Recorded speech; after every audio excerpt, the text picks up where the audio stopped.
Welcome home to USA Global TV and Radio, a place where dreams take flight, with authentic storytelling, diverse perspectives and meaningful conversations, where global stories unite and bridges are built beyond all borders. Discover world-class education, entertainment, hope and inspiration. Together, we're building bridges worldwide. Subscribe to our channel, USA Global TV. Download our app, USA Global TV. Be our guest or join our team. Visit usaglobaltv.com. Thanks to our founder and executive producer, Dr. Jacqueline Kerbeck. Music score by Yeffy Tang from Cloud Road Music. Voiceover artist Mike Porter. Creative direction by Paul Garcia. USA Global TV and Radio, your home for global connection. All rights reserved. This video and its contents are the exclusive property of USA Global TV and Radio. Unauthorized use, duplication or redistribution in any form is strictly prohibited. Howdy. Are carbs, carbohydrates, are they good or bad? Are they essential?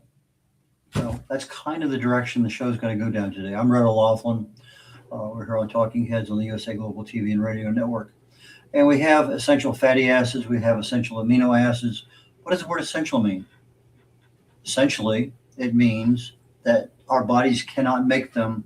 We can't make them, so we have to get them from food. So we have certain foods we eat. It has raw materials in that food. Our bodies take 2 or 3 or 4 of them, mix them together, and we end up with a product.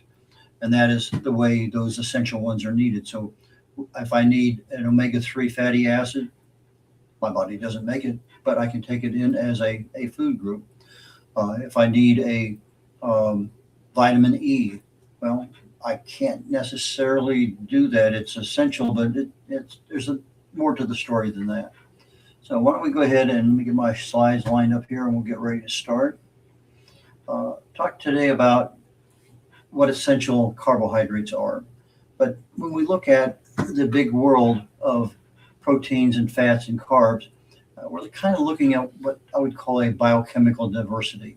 There are a lot of things that build our muscle cells, support our organs, contribute to maintaining blood pressure, brain clarity, all sorts of things. These things come in. We look at it from the perspective of a macronutrient. In other words, it's the one that takes care of the large scale foods and our large scale processes in our bodies, our energy that we need in order to survive. But we also have other things, the micronutrients. Those are the things that actually get down to the metabolic processes, the molecular level. So if I'm looking at the system-wide, the macro, I'm looking at things that I use for energy, repair, adaptation, signaling, general maintenance, and those kinds of things. But we have a tendency to lump everything when we think carb into whatever, corn, wheat, rice, potatoes, beans, but they're not a carb. They are actually a carb-containing food.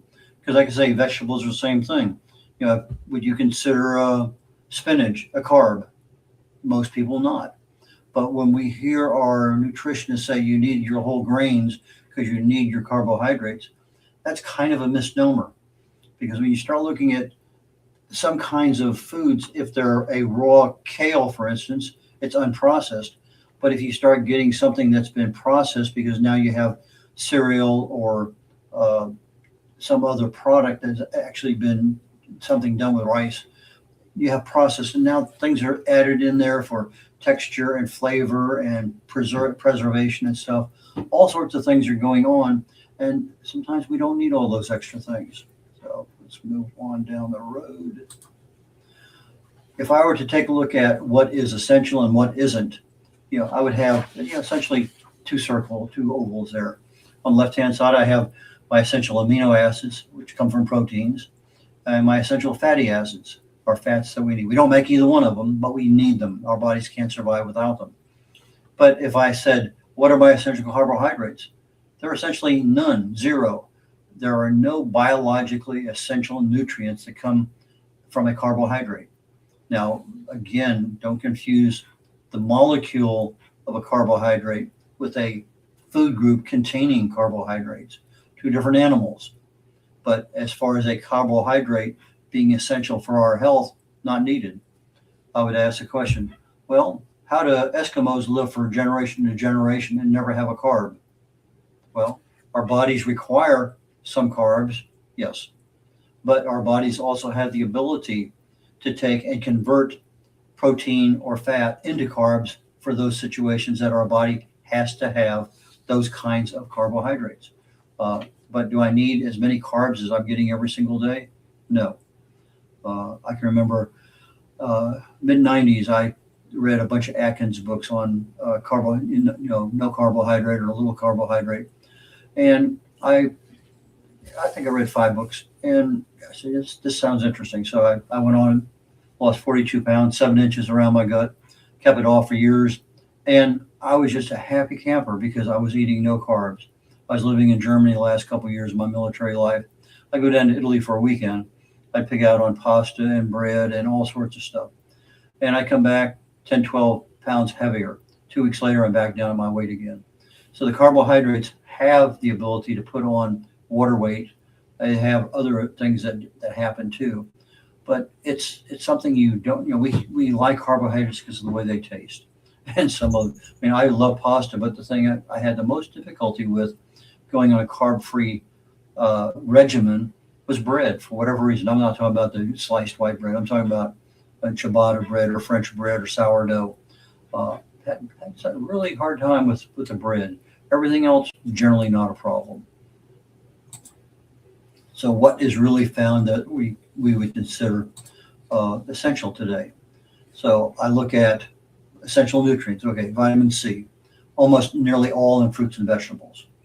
But in some organ meats, there's a little bit there too. I take a look at vitamin K. It's in some cheeses and stuff, but it's in organ meats. It's not necessarily an essential one, but it's one that I don't necessarily eat what has it. So from a supplemental perspective, the things that I know that I eat that don't have a particular mineral or nutrient that I need, I will generally supplement. But I don't take an all-inclusive kind of supplement. I'll talk about that a little bit later toward the bottom of the slide. Folate. Well, you have 2 different things. There's vitamin B9. You have the folate itself, which is the natural B9 molecule, but you have a synthetic one called folic acid. You get folic acid from the laboratory, but our natural sources of folates comes from liver, greens, and beans. But the folic acid was developed to support a couple other things medicinally, but folic acid actually is a little bit easier to be absorbed in the body than folates. But if I had the choice, I'd take the folate. I'd rather go vitamin C. It's not just the vitamin C that comes in the pill that you're taking. It's the other 50 cofactors that go with it that help for flavonoids and your phytonutrients. I mean, there's just so many things that go with it when you're eating an orange or some other fruit or vegetable that has the vitamin C in it. Vitamin E, 8 different kinds of molecules make up what generically is called vitamin E. You have 4 tocopherols and 4 tocotrienols. You don't find them in any, not all 8 are contained in any single food, but nuts seem to be one of the primary sources of it.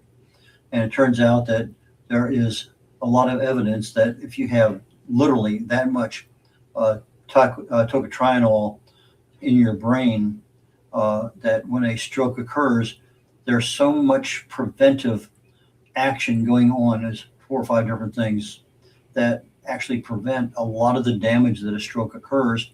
And many people who do have a fair amount of that vitamin E molecule end up, they suffer the stroke, but they don't have any side effects from it.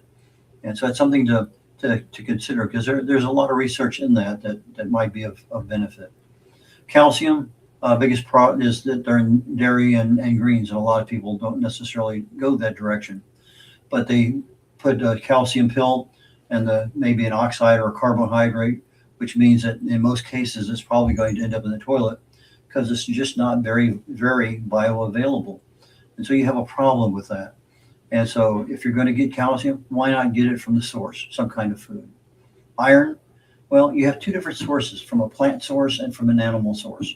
And all of these, in this particular case, we're looking at these essential nutrients are both plant-based and animal-based. So if I'm looking at a plant-based iron, that's what they call a non-Hemi source. The Hemi basically is that molecule of the iron that gives you the red color in blood. But the Hemi sources come from your animals. So if I'm looking at the non-Hemi, depending on what the source is, to maybe 20% available to the body, it's absorbable. But if I'm looking at a Hemi source, I'm looking at 15 to 35%, significantly different. Zinc, a couple different choices there, seeds and shellfish and stuff. But the other things, you buy a multivitamin, a multi-nutrient, and B12 is one that I point out a lot. B12 is a cobalamin. The synthetic version goes through the stomach. It can't survive stomach acid. You take it under the tongue. That's a pretty good way, but that's methylcobalamin, not the cyanocobalamin that's usually found in the pill form. You'll find individual B12s that are made up of cyanocobalamin, but again, it's a waste of money because it will not do the body any good at all to speak. Now, they may have some that are coated that will get you past the stomach acid, but you got to read the literature on the pill bottle to know for sure what's going on. It's like the vitamin E. They'll advertise vitamin E, but it'll be the alpha tocopherol, and it's synthetic, and it's I'm going to say almost worthless. It just doesn't do what you need to have it done. It's just one of those kinds of things. So if I look at a carbohydrate in and of itself, it's just a molecule. So if I take a sugar molecule as a carbohydrate or starch or whatever, that's all it is. It's just a molecule, has a structure, but it doesn't have anything else.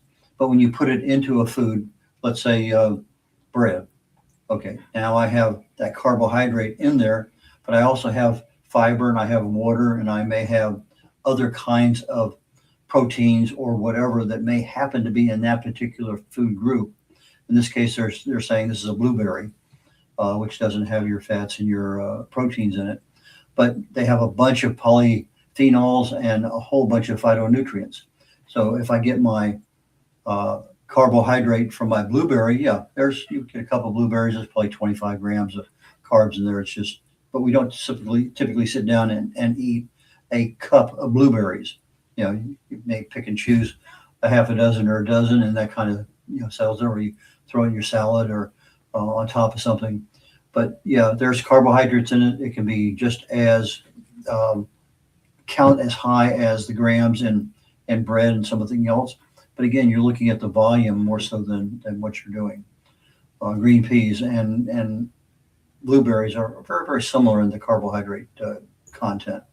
But you're not looking at we're thinking carbohydrate bread, but we're not thinking carbohydrate, the raw sugar or the starch molecule itself as a single individual molecule. So as an individual molecule, no, it has no essential requirement for our bodies. So if they are essential, why do experts recommend plant foods? Okay. So I look at things that have some level of uniqueness to them. And they're unique, but they're not what we call non-essential. So I need, if you go on a carbohydrate-free diet and you're not taking a fiber, you're going to find out right away that constipation is a major problem, because that fiber is what actually allows everything to go through the body, because proteins don't have any fiber in them at all. So if you're on a protein kind of diet, you're going to probably need some kind of fiber to get it through your gut. But if I'm looking at creatine, okay, that's uniquely animal, and that's your muscles, your muscle growth needs a creatine. Carnosine, your brain and your muscles. It's a really good antioxidant. Taurine, cardiovascular health. Your DHA in your omega-3s, primarily your brain and your eyes. But your EPA in that omega-3 is, again, now primarily cardiovascular health. So you're taking one thing that works both on the heart and the brain. Vitamin B12, a lot of things there. It's interesting, if you get older and you start suffering from a vitamin B12 deficiency, uniquely animal, vegetarians, vegans in particular, if they're not real careful about supplementing the B12, they can have some problems. And one of the known problems is the fact that a deficiency in vitamin B12 mimics Alzheimer's. So that becomes an issue. You go to a gerontologist, one of the first things they might do is give you a B12 shot to see if that resets everything. The hemi iron that I just talked about, you have hemi and non-hemi. Well, the hemi iron that comes from animals is the one that really provides the necessary gut support that you need. If I look at the other side of the equation, uniquely plant, the fiber, obviously you got a lot of cellulose and pectin and beta glucans and resistant starch. Now, resistant starch I wasn't real aware of until, I'm going to say, within the last couple of months. And I'd read something that says, okay, let's say you finish your spaghetti dinner and you put it in the refrigerator overnight. The cold will actually change.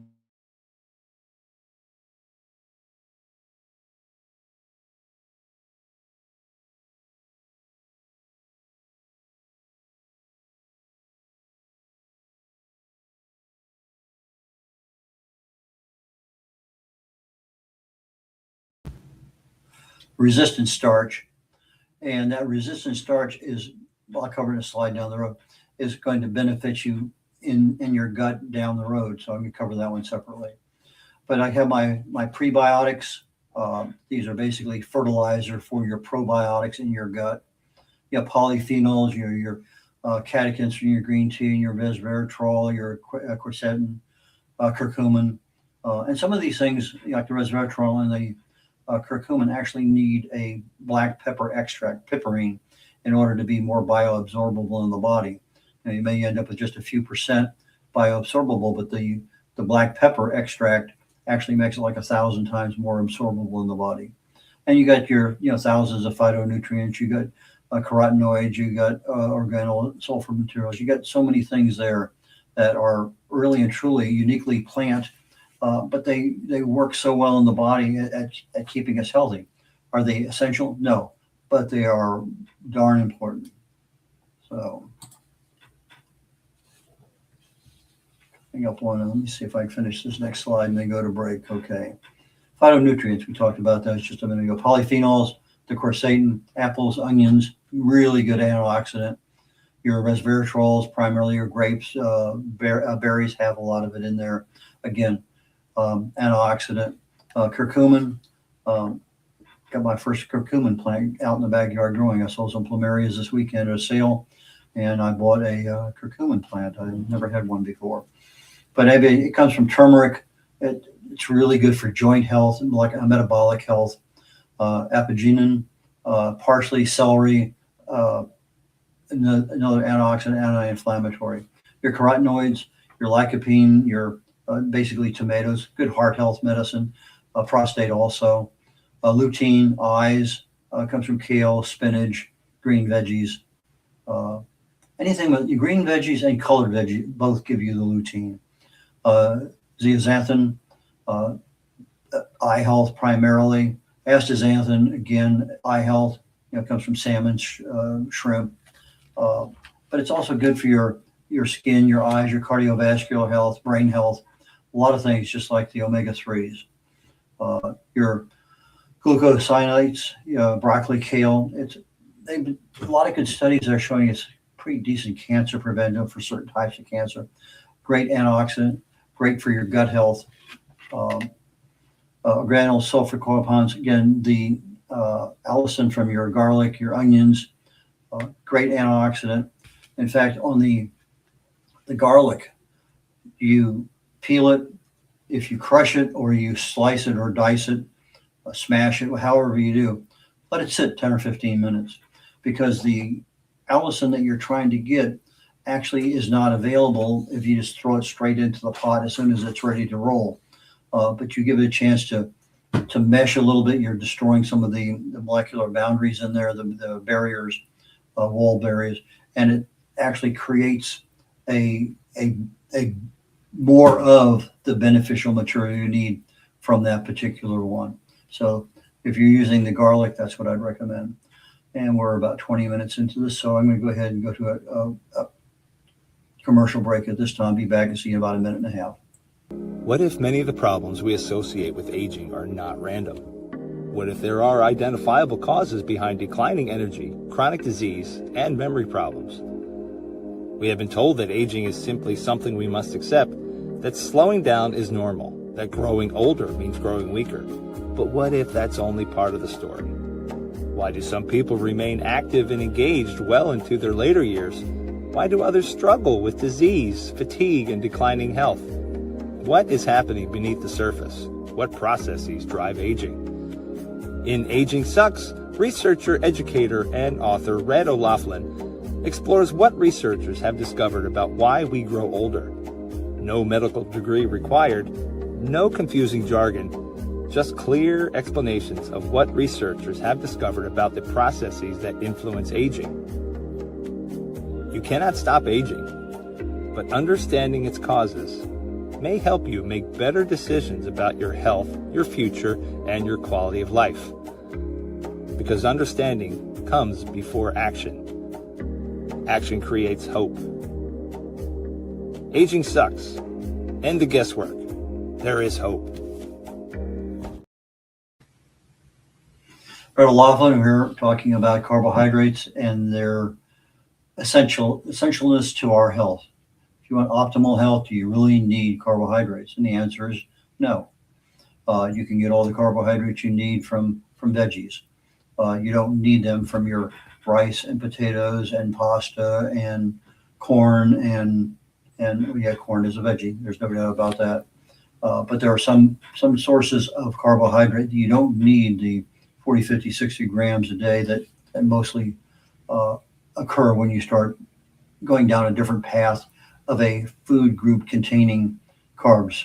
So, but if I want to look a little bit further deep, we talked just the last slide. We talked about polyphenols, and we talked about phytonutrients. Okay, right now, if I'm looking at phytonutrients, a polyphenol is a subset of that. So I have quercetin, I already did this slide. How quickly I forget. Okay, moving right along. We have in our gut what they call a microbiome, and the proteins and the fats kind of go through there pretty quickly. But fiber that's really needed in order to make our gut function the way it's supposed to, and I'm talking about the cellulose and pectin, it comes from apples and stuff. The resistant starch is your overnight cooling of your bread, your pasta, any kind of starchy material. Put in the refrigerator for a night or two, and you're going to find out you don't get near the spike of carbohydrate, that sugar spike that you would get. So if you were sitting there and you just had a nice piece of sourdough bread, whoosh, there goes the spike, your blood glucose. But if it's sitting in the refrigerator, all of a sudden it's going to go up, yeah, but not near as high. It's going to come back down. So that resistant starch is super critical as one of those prebiotics. So the fiber prebiotics, then it gets into the gut, and now you start pushing everything together. And when you have a happy gut, you have a happy brain. We're generally pretty good. But you get an upset stomach, and my goodness, there's just a lot of things that can happen. But you get the things through there. And one of the things I didn't put on the slide to begin with, it says prebiotics and fiber. You have probiotics that are already in our gut. Those are the flora and fauna that are down, the little live mechanisms in there that do all the chewing and that do the work of digesting your food. So I have my probiotics. And yes, I can buy them in pills. But I have another thing that most people have never heard of. It's called a postbiotic. And generally speaking, I get this resistant starch and other things, and they go through my gut, and they get out of the small intestines into the large intestines. And depending on what they are, if it's a resistant starch, now I get butyrate and some other things, acetates and propionates. But that is essentially what they call a short chain fatty acid. And that's extremely important because it's a postbiotic.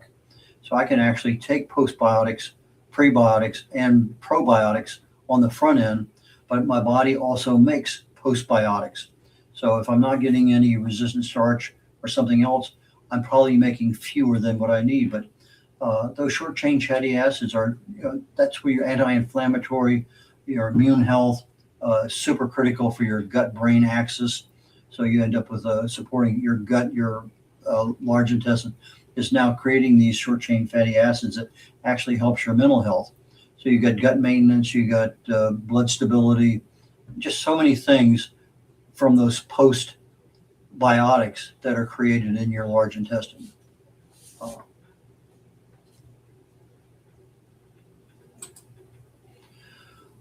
We can choose two different ways to look at the way we eat. One way is to say, I'm just going to go ahead and eat something. And is it, like I said at the very beginning of the show, is a carbohydrate good or bad? Well, you don't need it as far as an essential food group. Our bodies do use carbohydrates in a couple different places, brain being one of them, but our body actually can make carbohydrates from protein and from fat in order to meet our body's requirements, like Eskimos. But if I'm looking at, is it good or bad, that's probably not the right way to be looking at your health. Is this food good or bad? Okay, I have a peanut butter and jelly sandwich. There's probably some way I can justify, rationalize that that's good for my health. But that's not the way to be looking at things. You need to, I think, my personal opinion, is that if I'm choosing a food and I want to be able to support my mitochondria, I want to be able to support my signaling, my epigenetics. I want to look at the things in my body that support repair and that fight damage. So from an aging perspective, in my book, Aging Sucks, I talk about our health being, or aging being, a battle between repair and damage. So I have a lot of things that are damaging my body, every cell in my body, every second of the day. I have a lot of things going on in my body to affect repairs on all that. And it turns out that the same things that cause damage cause repair enhancement.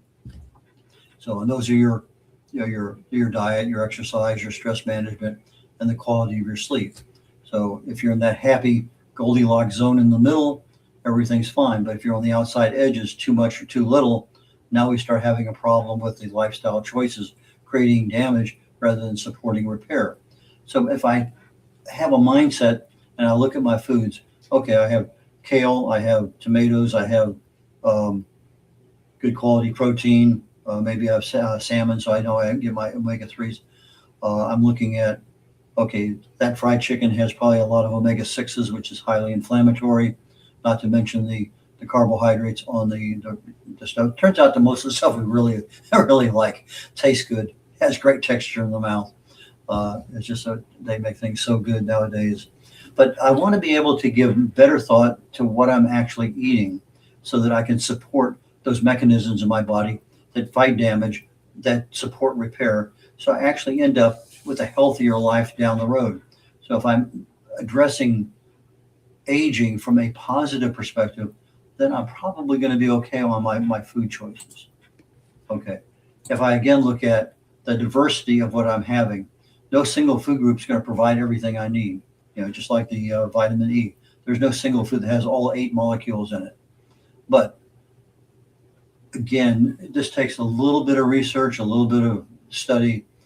But I think we just know you can't, I can go out there and have bacon and eggs. Okay, there's no carbohydrates in that. But if I have a big muffin or 2 or 3, that becomes a problem. If I have toast with it, maybe not too bad. One piece of toast, generally about 10 grams carbs. And so moderation, a little bit of research, a little bit of common sense. If I have, spaghetti tonight for dinner and that's all fresh pasta, and that's fine. I'm going to be overloading carbs, but maybe I had a great week and I really need to celebrate. But 2 days now from I have my refrigerated pasta, spaghetti that's left over, I'm not going to get the same level of impact of blood sugar based on eating that. And the same thing applies to the bread and anything else. If you refrigerate, you're going to get far, far less. It's going to be a resistant starch. But the creatine, again, now you're getting something that can generate that muscle growth, the sulforaphane, your cancer prevention, anti-inflammatory, heart, gut, metabolic health, a lot of things with those sulfur molecules. Sulfur is a major, major contributor to repair. So if you're looking at during your sleep and you've had a fair amount sulfur-laden vegetables, great source of the repair mechanisms your body needs. Your butyrates, that's your short-chain fatty acids that form those postbiotics that your gut, your brain, and everything else needs. And toward the end here, one or two left. Okay, so if I look at damage and repair, which I just talked about a moment ago, I have plant foods, I have proteins, and fats. So I need structural barriers, building blocks, and that's your proteins. That's the raw building material. I add into that some sulfur and some other things. Now I start increasing my plant foods that can support repair, maintenance that's going on. But I also have a cellular architecture that's along with that outside barrier that my proteins are building. And so I need all of them to work together so that I have one complete unit. So if I'm eating proteins all the time, again, I'm not getting my essential fatty acids. It's going to affect my architecture in my body. If all I'm eating is plant foods and I never touch fats and proteins, again, another problem. So it's, again, a matter of you need proteins for the essential amino acids. You need the essential fatty acids, not a whole bunch of omega-6s. And you need the other things that are unique within the plant foods that help support our health. That you're going to get a fairly healthy, disease-resistant kind of body. So if I'm looking at things here, I want to stop thinking in terms of fats and proteins and carbs, or let's say fats versus proteins versus carbs. I really want to be looking at what does each food contribute? How does that make me healthy down the road? How can I optimize my health? And so, I ask myself, okay, what am I getting? What am I not getting? And if I know that, then I obviously have choices over what I can do. Now, I know that I don't get vitamin K2. I'm not eating enough of certain things to get the vitamin E I need as far as a full 8 molecules worth. And I know sure as can be that I'm not getting the vitamin D3 that I want at the levels I want. So those are three things that I myself supplement in because I know that I'm not getting them from my food. So if you were to sit there and do an assessment, and Google is there, AI is there, keep a record of what you're eating on a weekly basis. Just write it down. If you go to a restaurant, you order something, take a picture of that food that you ordered, and come back and say, AI, here's my list. What minerals, what vitamins, what macronutrients, what am I missing, and where should I get it from? So now at least up front that, okay, I'm not getting enough B12 because I'm not eating any animal products. I'm not supplementing B12, so I'm going to have a problem. Or if I'm supplementing B12, I'm getting the cyanocobalamin, that goes through my stomach and has, the stomach acid washes it out. So it's an awareness. That's what these programs are for, in order to provide information for people. So, hey, that's interesting. I'd like to know a little bit more. So we go from this show, awareness, to the next show, your own personal education, where okay, I agree. And then if you're on any kind of medicine or a doctor's protocol, don't just start changing things willy-nilly without at least talking to your pharmacist or talk to your doctor, because you don't want to have things screw up. Just because you're on a medicine, certain foods can interact with certain medicines, and that's not what you need. So from a disclaimer perspective, everything I'm talking about today is for awareness and education. And let me go ahead, and I think that's the last slide I have. The show today was brought to you on YouTube. If you are already a subscriber, great. We really and truly appreciate it. If you're not, please, seriously, we'd love to have you be a subscriber on USA Global TV and Radio Network and Dr. Jacqueline Kerbeck. Now, our shows go out. It's international. We're out to over 60 countries in the world.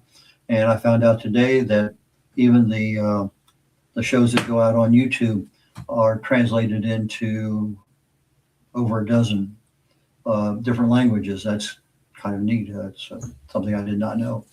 So, but Red O'Laughlin here, getting ready to sign off, and I will catch you next week on the Corner Bookstore, on the Wise Ones, and on Talking Heads. Take care, y'all. Take care. Bye. People are searching for experts every day. Are they finding you, or are they finding someone else? Every day, professionals are building authority through media. We've already built the platform. USA Global TV and Radio. Over 14,000 shows streamed to over 60 countries. This isn't about becoming famous. It's about leverage, visibility, credibility, opportunity. One interview, one conversation, one show, repurposed into content, connection, and business growth. Most people assume hosting a TV show requires a studio, a production team, and a massive budget. Our television packages begin at $1,500 US per month. Professional production, global distribution, replay visibility, built for voices with something to say. I'm Dr. Jacqueline Kerbeck, and if this resonates with you, we should talk. USA Global TV and Radio, all rights reserved. Contact us at info@usaglobaltv.com. How much of your value have you been giving away? Saying yes when the answer should have been no? Lowering your price to secure the opportunity? Giving more while receiving less? Over time, it adds up. Until one moment brings clarity, you've been giving away your value. This is not about working harder. This is not about doing more. It's about boundaries. It's about pricing. It's about respect. From Dr. Jacqueline Kerbeck comes a direct and necessary message. Stop over-delivering. Stop underpricing your expertise. Stop negotiating against yourself. Because when you recognize your value, everything changes. Stop giving away your value. Boundaries, pricing, and the business of respect.